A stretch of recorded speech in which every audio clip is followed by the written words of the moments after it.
তারা সেগুলোকে বাস্তবায়িত করার ব্যবস্থা নেবেন। এটাই ছিল আমাদের কথার মূল কথা। প্রধান উপদেষ্টা মহোদয় খারাপের দিকে যাবে, সেটা তখন নিয়ন্ত্রণ করা বেশ খারাপের দিকে যাবে, সেটা তখন নিয়ন্ত্রণ করা বেশ কঠিন হবে। আপনাদের অবস্থান কি হবে স্যার?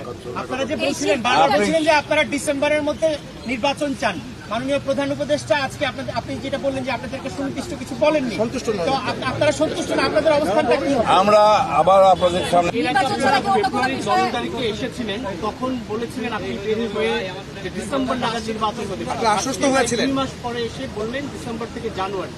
সময় কি প্রলম্বিত হচ্ছে বলে মনে করছেন আপনারা? ডিসেম্বর থেকে জানুয়ারি না, জুন। না, ডিসেম্বরও হতে পারে। এটা ডিসেম্বরের কথাই বলা হয়েছে। উনি এই কথা বলেননি যে ডিসেম্বরে হবে না, কিন্তু জুন পর্যন্ত নিয়েছেন। আমরা এই কথা পরিষ্কার করে বলেছি যে hour cut out time is December. এটা তো আমি বলতে পারবো না,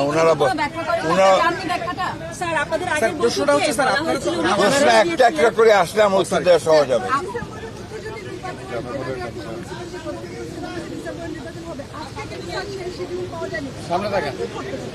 আমরা যে বললাম, আমরা আমাদের দলের সঙ্গে অন্যান্য দলগুলোর সঙ্গে আলোচনা করে আমরা সিদ্ধান্ত। স্যার, আপনি গত 10 তারিখে 10 ফেব্রুয়ারি যে মিটিংটা হয়েছিল এই উপদেষ্টার সঙ্গে, সেখান থেকে বেরিয়ে এসে বলেছিলেন যে আলোচনায় আপনারা আশ্বস্ত হয়েছেন, কিন্তু আজকে বললেন সন্তুষ্ট নয়।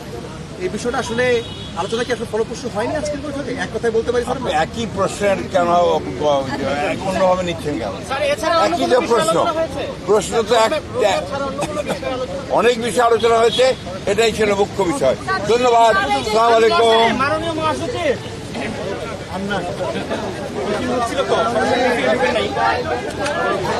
আমরা এখন লাইভে